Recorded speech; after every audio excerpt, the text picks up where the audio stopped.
20s, I used to keep writing scripts and irritate Mr. Maniratnam with those scripts. So, because he's the one who taught me from the director's line to everything else, along with Mr. Santosh Shivan. So I used to keep writing storylines and scripts and keep wasting their time in those days if I look back. So I've continued that habit. I still write, stories and scripts, and I have a couple ready to shoot, which I may, if as soon as I get time, maybe end of this year, next year, etc.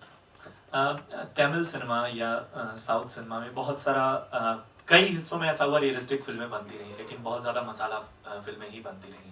आप एक observer के तौर पे कैसे देखते हैं? अगर Are you telling me that Tamil cinema makes a lot of masala films and? ज़्यादातर. No, sir. Actually, I feel that there's more progressive cinema happening in Tamil. Not to say that Hindi doesn't. Hindi also, I think, has created a lovely niche market, and you have a lot of films which are, different from the conventional structure.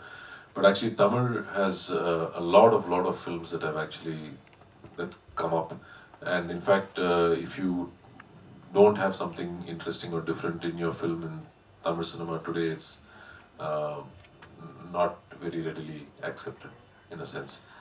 Tanuj, आपके लिए जैसे अगर फिल्में idea माने, I think you've seen a lot of these dubbed films. The dubbed films are the action films which will normally get dubbed, but there's a ton of films that, like for example, I don't know if you saw Kaka Mutai, which was national.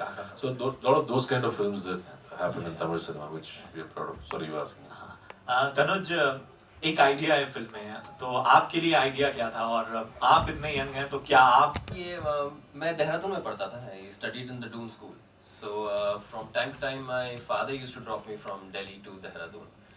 So the movie comes from a very personal space. It comes from the time when you are driving together with your father to school, and you can't have that conversation which you want to have with your father, and there are those awkward silences and moments during those things. So this is where the whole idea of the movie came from, and I just elaborated on that, and it worked out. Is this film a coming of age film or a road movie, or is it based on your personal experiences alone? It's a mixture of all those, if I were to be more precise about it. It's the coming of age of the kid, it's a road movie where the father and son interact with each other. It's also a movie about understanding one another while you're going towards it. Really, I mean, in the sense that the same nervousness that I have for a film in any other language, I have the same nervousness for this as well. I mean, it's good nervousness in a sense that, I hope they see what we saw in the script.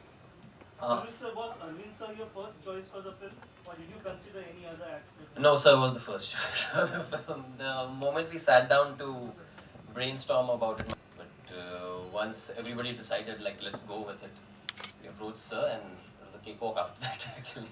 Arvind, here, straight. From this fame that you had at that time?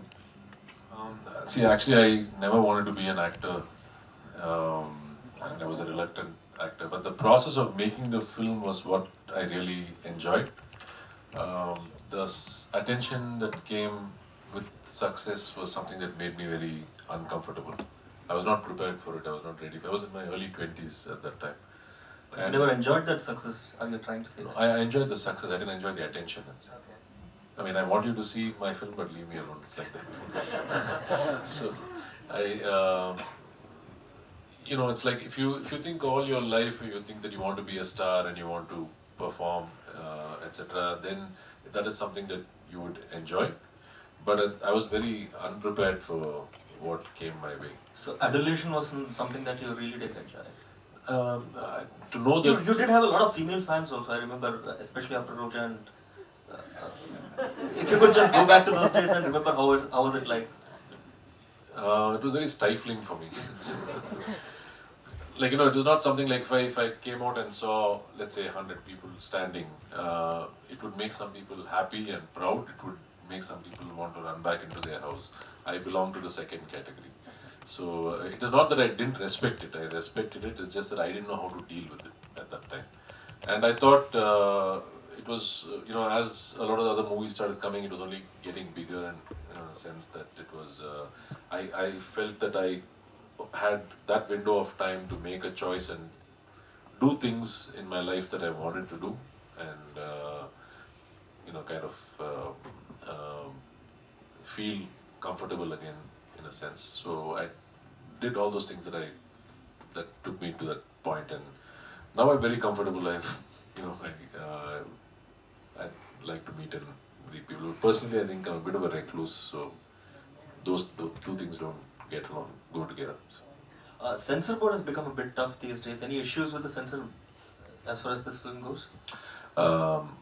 It's not my problem actually. So, Yeah, I mean the director. As a producer's problem, right? It's a very sweet family film.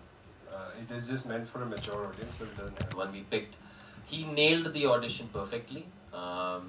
He brought with him that naivety of youth, that kid who's just growing up and is that doldrum age where he can't understand what's happening and what he wants, and that maturity which comes after he understands where his father is coming from and where he's headed. So yeah, he perfectly nailed it at that point. I want to ask a question. So, we have a rough idea about the complexity. to be a Tamil.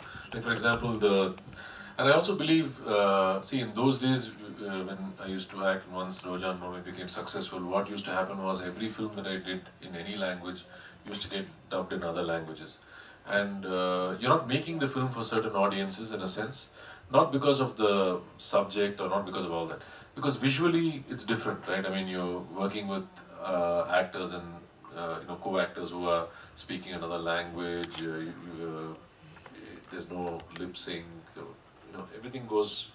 It doesn't look like a straight language film in a sense. So unless you're making it like a bilingual, and these guys didn't have a plan to do that at that point in time.